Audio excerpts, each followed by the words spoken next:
The email wasn't addressed to Karoline Levitt, not officially. It was part of an exclusive event for high-profile women in politics and media, an invitation to an elite summit in Manhattan. The event was titled Future of Female Leadership, and at the top of the speaker list was none other than Hillary Clinton. Karoline wasn't mentioned in the press release. She wasn't listed on the program, yet the email had found its way into her inbox. It could have been a mistake, or maybe, just maybe, it had been sent deliberately. The idea that someone might have deliberately reached out to her was almost laughable, but it also spoke to the nature of Karoline. She never let anyone decide her place in the world. For most, the obvious course of action would be to ignore it. After all, showing up to an event where you clearly weren't wanted wasn't just risky, it was political suicide. But Karoline wasn't like most people. She'd been excluded before, mocked, dismissed, told to wait her turn. As the daughter of a New Hampshire working-class family, she hadn't grown up surrounded by political royalty. She hadn't been groomed for power.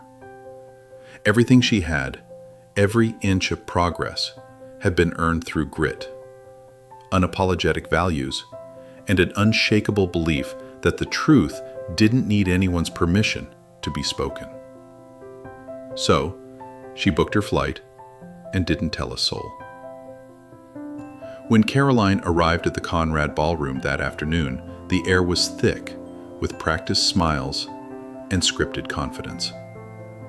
The room was filled with tailored power suits in shades of blue and ivory.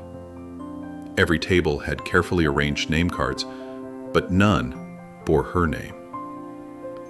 It was as though she didn't belong in the room. Yet her presence was undeniable. Karoline didn't walk in loud or with drama. Her confidence was quieter than thunder, but it was more disarming. It sliced through the atmosphere like a sharp breeze cutting through silk. The host tried to direct Karoline to the back of the room. "The press table is over there," the woman said with a tight smile, clearly mistaking Karoline for staff. Karoline smiled back politely and didn't budge. She wasn't there to hide. She was there to be seen. Somewhere near the stage, Hillary Clinton was reviewing her notes.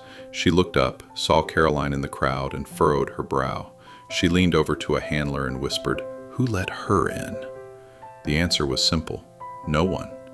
Karoline had let herself in, and she wasn't planning to leave quietly. Backstage, preparations were in full swing. The microphones were being tested. Water bottles were aligned. Hillary Clinton stood behind the curtain, a calm conversation with her chief of staff unfolding. Whispers floated through the air. "She wasn't invited," Hillary said, her voice low but unmistakably irritated. "She's not on the list, not even the waiting list. And now she's here." The aide tried to brush it off. "She's not speaking. Let's keep it smooth. Don't give her the spotlight."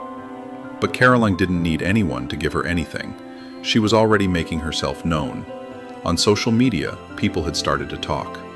Karoline Levitt just walked into Hillary's turf. Something's coming. The crowd could feel the buzz. Some whispered her name in curiosity, others in surprise or quiet admiration. A young intern approached Karoline near the aisle. The intern's clipboard shook in her hands. "Ma'am," she stammered, "I was told to let you know that this isn't an open forum. Only confirmed speakers will be given mic access." Karoline tilted her head slightly and replied, calm as ever, "That's fine. I don't need a mic to speak. I just need to be heard." The intern blinked, unsure whether she was being threatened or inspired. She quickly turned and fled. Across the ballroom, the tension was rising, thick and palpable, as attendees checked their phones. Karoline's name had already started trending. Backstage, Hillary clenched her jaw. "She's going to pull something," she muttered, her voice sharp and low. "She always does." The stage manager came forward with a clipboard, signaling that it was time for Hillary to take the stage. Hillary took a deep breath, steadied herself, and walked into the spotlight. She was a seasoned politician, a global figure who had weathered decades in the political spotlight. But as she stepped up, something was different. For the first time in a long time, there was uncertainty in the air. The audience erupted into applause as Hillary took the stage. But as the sound of clapping filled the room, it was met with a strange undertone. A break in the applause, as cameras shifted slightly, capturing not just Hillary, but also the woman seated in the front row, unmoving, still, and completely unreadable. Karoline Levitt. She wasn't clapping. She wasn't smiling. And in that moment, everyone in the room felt it. The stillness of one pair of hands cut louder than the applause. Hillary smiled, but her eyes quickly scanned the room, landing on Karoline for just a second. It was a sharp, frozen moment. Then Hillary continued her speech. "We are at a critical juncture," Hillary began, "not just for women, but for the soul of democracy. We need voices that are tested, voices tempered by wisdom, not simply loud." The words were polished, smooth, and strategic, but everyone knew exactly who they were meant for.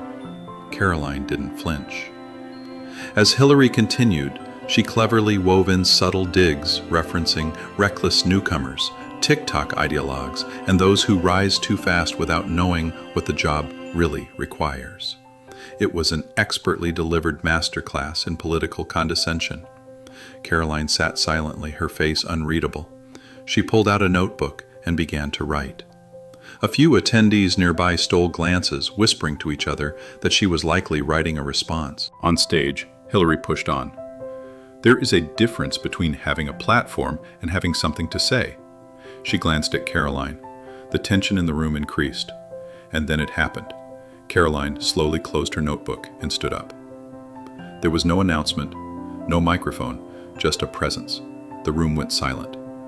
Hillary faltered, her next sentence hanging in the air, as Karoline turned to face the crowd, standing tall without permission. She wasn't on the program, not invited to speak, but in that moment, the entire ballroom belonged to her. The silence in the room stretched, hanging heavy in the air, before Karoline spoke. "I was told to sit back," she said, her voice calm, firm. Told that experience mattered more than conviction. But the truth is, some of us weren't born into invitations. We weren't handed microphones. We had to show up and speak anyway. She didn't say Hillary's name, but the message was crystal clear. Karoline was the defiant new voice that could no longer be ignored. She didn't need permission to stand up. Phones were out, recording every moment. Hillary looked off stage, her handler mouthing, "Do we cut her mic?" Hillary muttered, "There is no mic." Karoline turned slightly, not in defiance, but in clarity. "This movement isn't about resumes," she continued. "It's about truth. And I don't need a script to tell mine." The room erupted into applause. It wasn't planned. It wasn't part of the program. It wasn't staged. It was raw, real, and earned. Hillary's fingers gripped the podium tighter. Her speech had lost its power. Karoline's moment had taken the room without asking for permission.